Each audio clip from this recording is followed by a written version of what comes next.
Je m'appelle Janine Ella Batan, je suis chercheure principale à l'Institut d'études de sécurité basé à Dakar.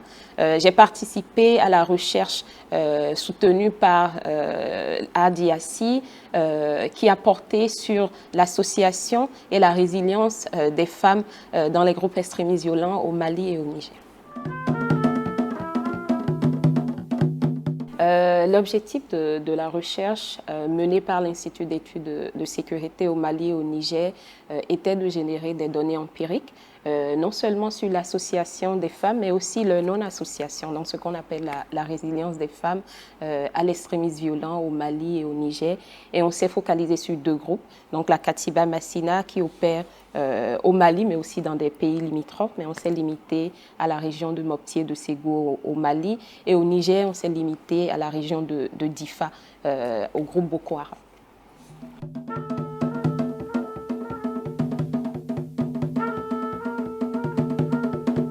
L'ISS a privilégié des entretiens directs avec des personnes qui sont directement impliquées, soit dans les groupes extrémistes violents, Katiba Massina ou Boko Haram, ou des gens qui vivent dans les mêmes contextes que des personnes qui se sont retrouvées dans ces groupes-là, qui ont fait l'objet de tentatives de recrutement, mais qui ne se sont pas engagés dans ces groupes. Donc pour nous, c'était important de s'entretenir directement avec les personnes directement impliquées par l'extrémisme violent pour aller au-delà des perceptions et vraiment donner la voix à ces actrices qui sont souvent invisibles quand on parle de l'extrémisme violent.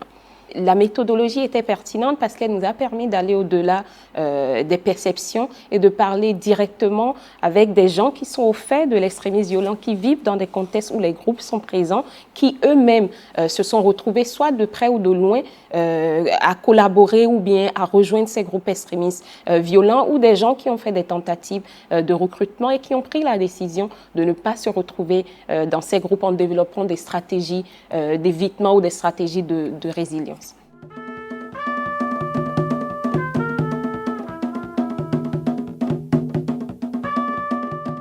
Premièrement, il est ressorti de la recherche que les expériences des femmes dans les contextes où la Katiba Massina opère au Mali et Boko Haram au Niger sont diverses. Souvent, quand on lit des rapports sur la problématique de l'implication des femmes dans ces groupes, on a souvent un discours qui limite les femmes à des victimes qui n'ont pas une capacité de prendre des décisions. Notre recherche a montré que les expériences des femmes sont diverses. Il y a des femmes qui sont des victimes de ces groupes. Il y a des femmes qui vont dans ces groupes, y compris de leur propre gré.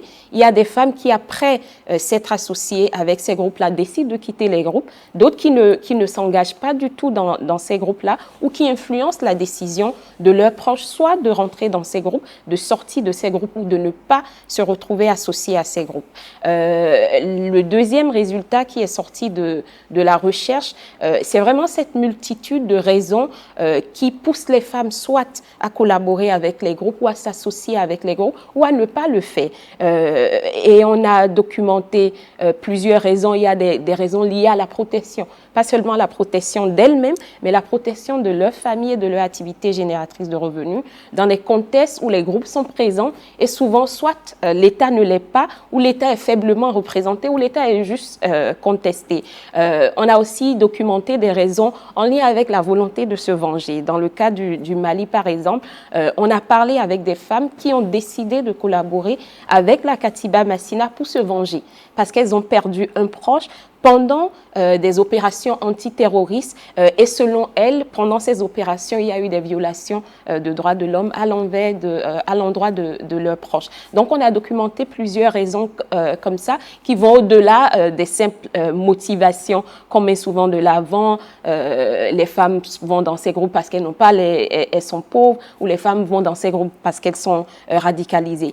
On a aussi documenté des motivations qui poussent les femmes à ne pas se retrouver dans ces groupes, et le rôle joué par la communauté, par la famille a été clé dans la décision de certaines femmes de ne pas se retrouver dans ces groupes, mais le fait aussi qu'elles comprenaient la religion, qu'elles avaient une bonne lecture du Coran et pouvaient déconstruire le discours de ces groupes-là. Le troisième résultat que je vais souligner, c'est la multitude des rôles ou la diversité des rôles joués par les femmes pour les groupes. Et souvent, ces rôles sont très stratégiques. Sont stratégiques, mais aussi permettent aux groupes de tirer des avantages opérationnels. On a documenté 13 rôles qui sont disponibles dans le rapport, mais ces rôles permettent non seulement aux groupes de recruter, d'augmenter leur effectif, avoir des femmes qui donnent vie, qui accouchent au sein de ces groupes. Ça permet de multiplier le nombre de combattants, mais aussi de femmes pour ces derniers. L'implication des femmes permet aussi aux groupes d'avoir le soutien, que ce soit passif ou actif, des communautés, de recruter au sein des communautés, de s'approvisionner. On a quelques cas de femmes qui approvisionnent les groupes en vivres, mais aussi en moyens opérationnels. Et ça, c'est important, parce que souvent, quand on parle des femmes, on se limite au rôle de renseignement qu'elles peuvent jouer. Oui, elles jouent des rôles de renseignement, de recrutement, mais aussi de plus en plus des rôles opérationnels. Dans le cas de Boko Haram, des femmes qui jouent le rôle de kamikaze. Au Mali, on n'a pas documenté des rôles de kamikaze joués par les femmes, mais elles sont déjà utilisées comme éclaireuses avant les opérations menées par ces groupes-là pour donner des informations, des renseignements sur les forces armées étatiques.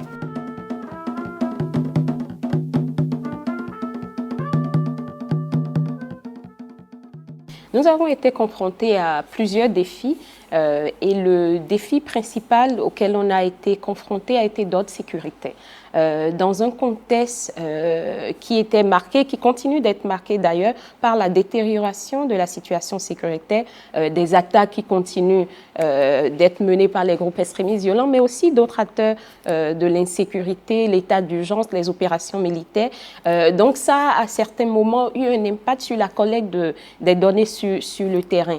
La stratégie qu'on a utilisée pour contourner ces défis, j'ai parlé que d'un seul défi, mais c'est de travailler avec des chercheurs qui sont expérimentés, des chercheurs qui connaissent très bien les contextes et qui peuvent se mouvoir facilement. Ça a attiré l'attention dans ces localités qui sont des localités quand même qui vivent une insécurité préoccupante. On a aussi décidé d'étaler la collecte de données sur une durée plus longue pour nous donner la flexibilité d'adapter notre méthodologie de collecte aux réalités du terrain pour éviter de mettre les chercheurs en danger, mais aussi nos interlocuteurs et interlocutrices en danger.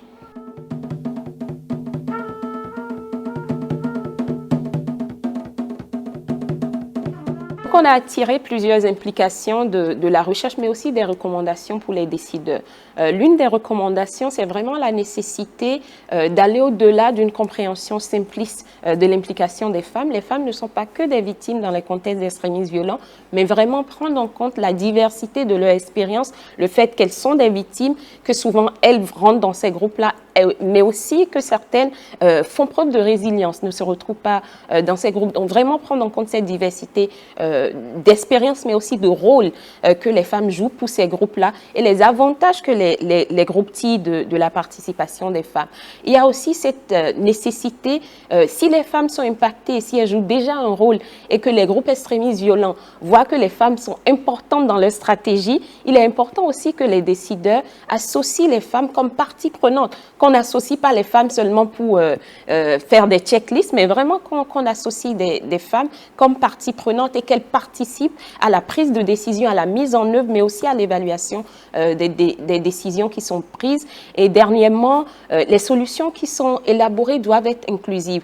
On a vu par cette recherche que les liens matrimoniaux, familiaux, mais aussi la communauté jouent un rôle très important dans l'association, mais aussi la résilience des femmes. Donc il faut développer des solutions qui prennent en compte ces liens sociaux, mais aussi la communauté, les leaders communautaires, y compris les leaders communautaires femmes, qui jouent déjà un rôle dans la prévention et la lutte contre l'extrémisme violent dans ces espaces.